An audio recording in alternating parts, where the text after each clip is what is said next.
digloid.com.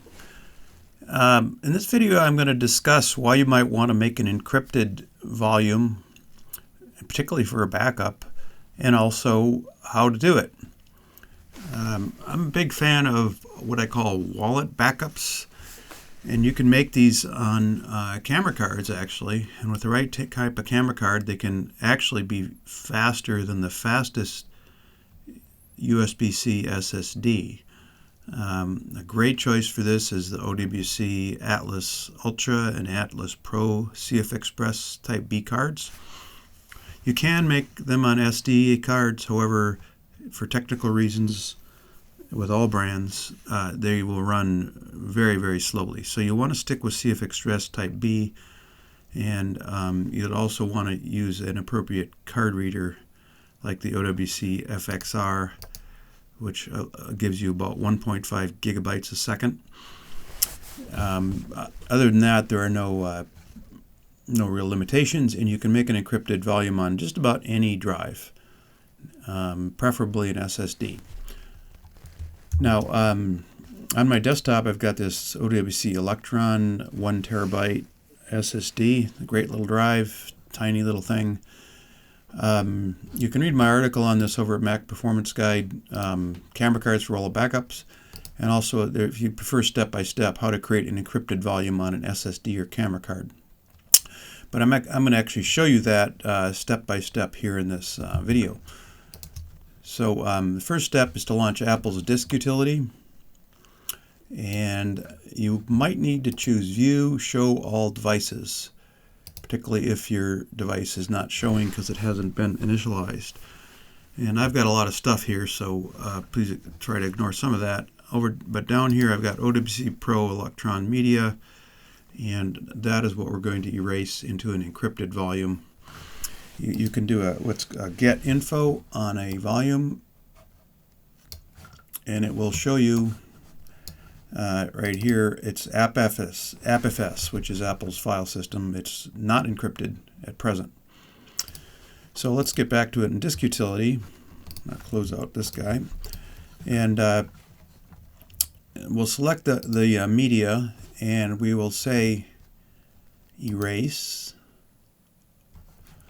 and you'll give it your name, like let's say backup. Format will be AppFS encrypted, and it's going to ask you for a password. Do not forget this password, because if you do, you'll have no access to your drive.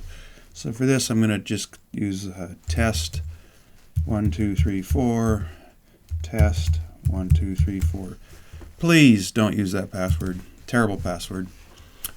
So I'll say choose and then erase, and it's going to go about its business.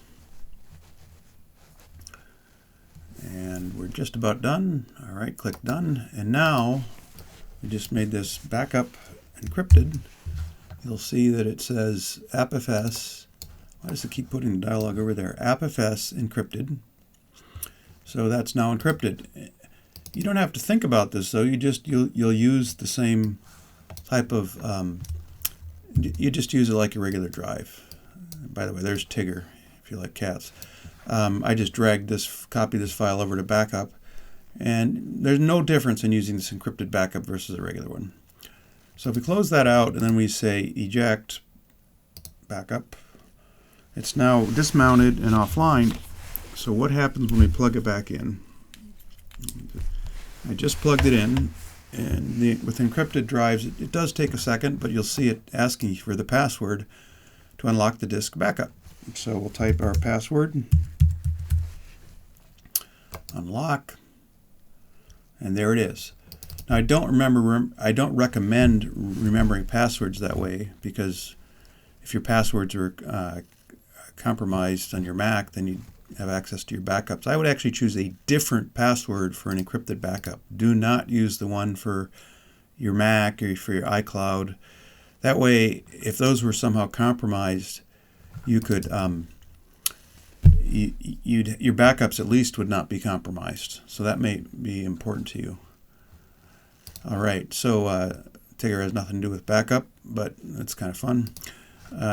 Again, all you have to do is eject it to unmount it. Now, why would you want to do this versus just regular backups? Well, first of all, you should be backing up, and not just with Apple iCloud or something like that. People have lost everything they have because their phone got stolen or something like that.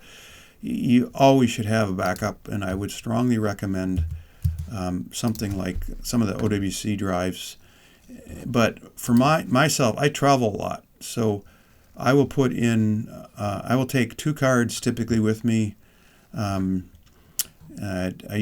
generally use CF Express, and this you don't have to use a 2 terabyte card, but I used to have a 1 terabyte.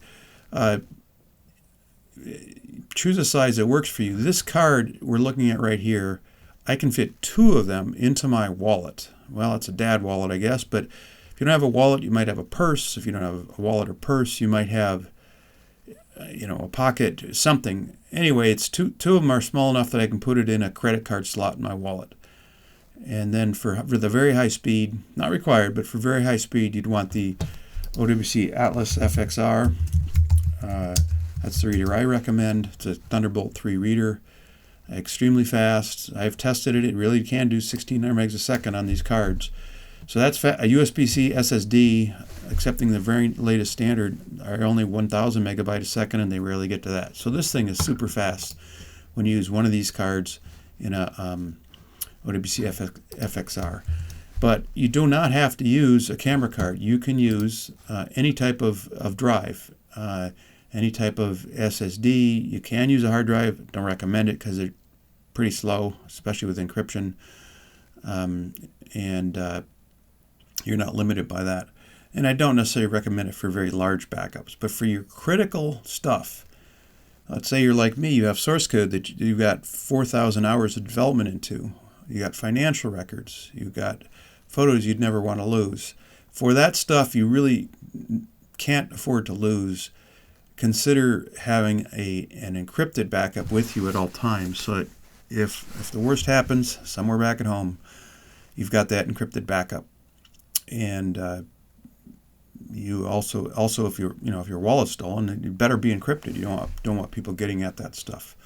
All right, so that's why you might want an encrypted backup and how to do it. And over on my website, macperformanceguide.com, you can type just X that out and go type in encryption. And you'll see a whole host of topics on encryption, and down here is some of the articles I referenced.